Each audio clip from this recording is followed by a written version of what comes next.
አንድ እናት በኦፕሬሽን ከወለደች በኋላ ቁስላቸው በፍጥነት እንዳይድኑ የሚያደርጉ 10 ተግባራትን እነግራችኋለሁ። ቁስሉ ላይ አላስፈላጊ ጫና በማምጣት ከኦፕሬሽን በኋላ ሆድ ድርቀት የተለመደ ነው። እንግዲህ እናቶች በኦፕሬሽን ከወለዱ በኋላ ሰውነታቸው ሁለት ዋና ዋና የማገገሚያ ሂደቶችን ያልፋል።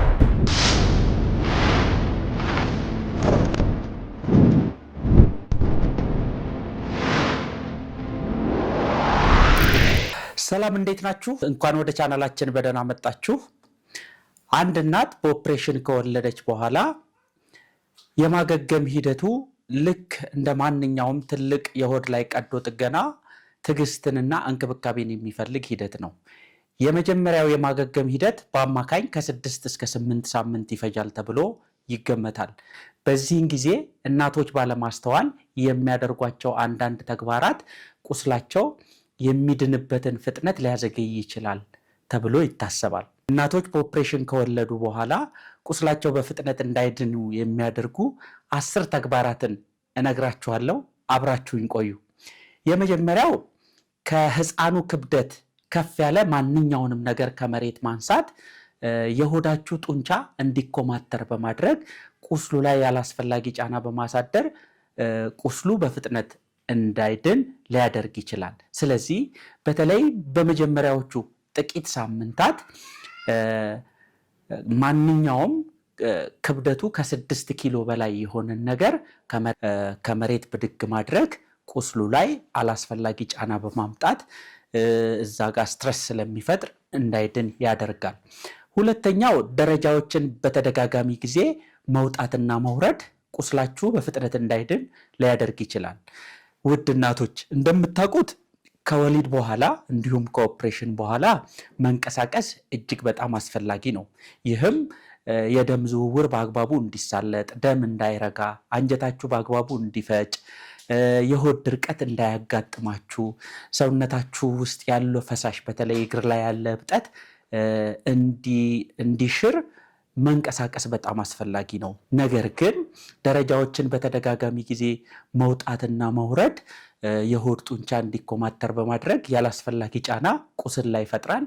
ይህም ቁስሉ የሚድንበትን ፍጥነት ሊያዘገይ ይችላል ማለት ነው። ሁለተኛው ነጥብ የሆድ ድርቀትን ችላ ማለት ነው። ውድ እናቶች ከኦፕሬሽን በኋላ ሆድ ድርቀት የተለመደ ነው። ምክንያቱም ከኦፕሬሽን በኋላ እናቶች በአግባቡ ስለማይንቀሳቀሱ፣ በቂ ፈሳሽ ስለማይወስዱና እንዲሁም ለህመም ማስታገሻ የሚወሰዱ መድኃኒቶች ለሆድ ድርቀት ያጋልጣሉ። ስለዚህ ሆድ ድርቀት በሚኖርበት ጊዜ ደግሞ ሽንት ቤት ገብቶ መውጣት ያው እንደምታውቁት ትንሽ ሊያስጨንቅ ይችላል። በምታመጡበት ሰዓት ደግሞ የሆዳችሁ ጡንቻዎች ስለሚኮማተሩ ቁስሉ ላይ ጫና በማሳደር የመዳን ሂደቱን ሊያዘገይ ይችላል። ስለዚህ በተቻለ መጠን ሆድ ድርቀት እንዳይከሰት መከላከሉ አስፈላጊ ነው። እንዴት እንከላከለው ካልን ደግሞ በቂ ፈሳሽ መውሰድ፣ እንቅስቃሴዎችን ማድረግ፣ ለሆድ ድርቀት የሚያጋልጡ ምግቦች እነዚህ ፋይበር የሌላቸው ምግቦች የሚባሉት እንደ ፓስታ፣ መኮረኒ እና ሩዝን እና የመሳሰሉትን መቀነስ በጣም አስፈላጊ ነው። ከዚህ አልፎ ግን ሆድ ድርቀቱ ከተከሰተ ችላ ማለት አያስፈልግም። ሐኪምን በማማከር መፍትሄ መፈለግ ያስፈልጋል ማለት ነው። ሌላኛው በቂ ምግብና ፈሳሽ በአግባቡ አለመውሰድ ነው። እንግዲህ እናቶች በኦፕሬሽን ከወለዱ በኋላ ሰውነታቸው ሁለት ዋና ዋና የማገገሚያ ሂደቶችን ያልፋል። አንደኛው ከኦፕሬሽን በኋላ ያለው የማገገም ሂደት ነው። ሁለተኛው ደግሞ ከእርግዝና በኋላ ያለው የማገገም ሂደት ነው። እነዚህ ሁለቱም የማገገም ሂደቶች የተመጣጠነ ምግብ እና ፈሳሽ በአግባቡ መውሰድን ይፈልጋሉ። ስለዚህ አመጋገባችሁ የተመጣጠነ ከሁሉም የምግብ አይነቶች በአግባቡ የያዘ በተለይ የፕሮቲን ይዘታቸው፣ የቫይታሚን፣ የማዕድን እና የፋይበር መጠናቸው ከፍ ያለ ምግቦችን መውሰድ ሰውነታችሁ በአግባቡ እንዲያገግም፣ ቁስላችሁ እንዲድን፣ ጡታችሁ በቂ ወተትን እንዲያመርት ያስችላል ማለት ነው። እንዲሁም በቂ ፈሳሽ መውሰድ የምግብ ዳይጀሽን እንዲፋጠን፣ ሆድ ድርቀት እንዳይኖር፣ እንዲሁም ሰውነታችሁ ውስጥ ሪቴን የሚያደርገውን ፈሳሽ በአግባቡ እንዲወገድ እጅግ በጣም አስፈላጊ ነው ማለት ነው። ስለዚህ የተመጣጠነ ምግብ በአግባቡ ከፈሳሽ ጋር መውሰድ በጣም አስፈላጊ ነው ማለት ነው። አምስተኛ የቁስላችሁን ንጽህና አለመጠበቅ ነው።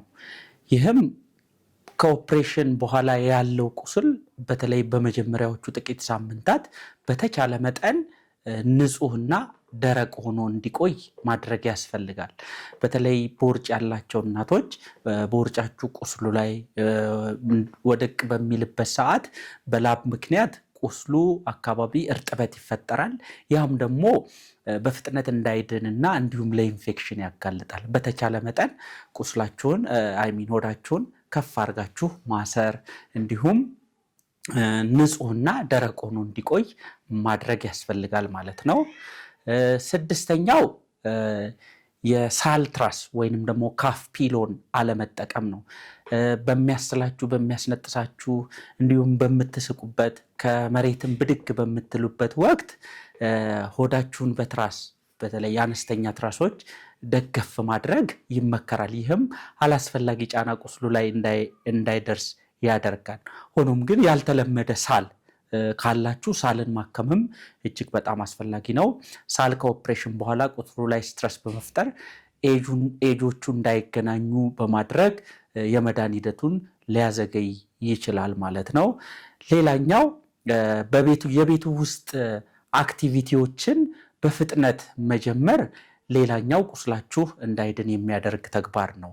እናቶች ከወሊድ በኋላ አራስ ቤት ውስጥ በቂ ረፍት እንዲያደርጉ ቤት ውስጥም አጋዥ እንዲኖራቸው በጣም ይመከራል። በፍጥነት ወደ ቤቱ ውስጥ እንቅስቃሴ ለምሳሌ ቤት ማጽዳት፣ ልብስ ማጠብ እና የመሳሰሉ አክቲቪቲዎችን መከወን መጀመር ቁስላችሁ ላይ ያላስፈላጊ ጫናን በማሳደር የቁስሉን የመዳን ሂደት ሊያዘገይ ይችላል ማለት ነው። ስምንተኛው ነጥብ ስናይ በቂ እንቅልፍ አለማግኘት ነው። ውድ እናቶች እንደምታውቁት እናቶች ከወለዱ በኋላ በአራስ ቤት መተኛት ትንሽ ከባድ ሊሆን ይችላል። ምክንያቱም አዲሱ ልጃችሁ ያው ሌሊት እሱን መንከባከብ አለ።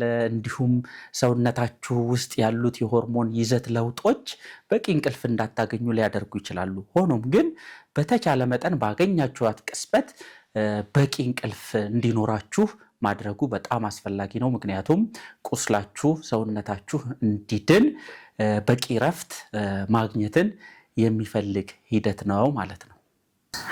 ዘጠነኛው ነጥብ ጎብጦ መቀመጥ ነው። ውድ እናቶች በኦፕሬሽን ከወለዳችሁ በኋላ ቁስሉ ላይ ጫና እንዳይኖር በማለት ስትንቀሳቀሱም ሆነ ስትቀመጡ ጎብጦ መቀመጥ አይመከርም። በተቃራኒው ይልቅ ጎብጣችሁ በምትቀመጡበት ሰዓት የሆዳችሁ ጡንቻዎች በመኮማተር ቁስሉ ላይ ያላስፈላጊ ጫና ይፈጥራል። ስለዚህ ስትቀመጡም ሆነ ስትንቀሳቀሱ ከደረታችሁ ቀና በማለት የሰውነታችሁ ክብደት ኢቭንሊ ዲስትሪቢዩት እንዲሆን ያደርጋል። ስለዚህ ጎብጦ መቀመጥ አንዱ ቁስል በአግባቡ እንዳይድን የሚያዘገይ መንስኤ ነው ማለት ነው። የመጨረሻውና የአስረኛው ነጥብ የሚያጣብቁ ወይም ደግሞ የሚወጥሩ ልብሶችን መልበስ ነው። የውስጥ ልብስም ሆነ ሱሪዎችን የሚያጣብቁ ልብሶች ወይም ደግሞ ዘና የማያደርጉትን መልበሱ ብዙም አይመከርም። ምክንያቱም እዚህ የሆዳችሁ ጡንቻ ወይም ቁስሉ ላይ ጫና በመፍጠር የመዳን ሂደቱን ሊያዘገይ ይችላል። ስለዚህ በተቻለ መጠን ሰፋ ያለ በቂ አየር የሚያንቀሳቅስ ልብስን መጠቀም ያስፈልጋል ማለት ነው። ውድ እናቶች የዛሬ መረጃችን ይህንን ይመስላል። ከላይ ከተጠቀሱት ነጥቦች የትኛው አስገረማችሁ? እስቲ ኮሜንት ላይ ግለጹልኝ። ቪዲዮአችንን ከወደዳችሁት ላይክ በማድረግ ለሌሎች ሼር አድርጉ። እንዲሁም ለኬር ኮርነር ደግሞ አዲስ ከሆናችሁ ሰብስክራይብ በማድረግ ቤተሰባችን ሁኑ።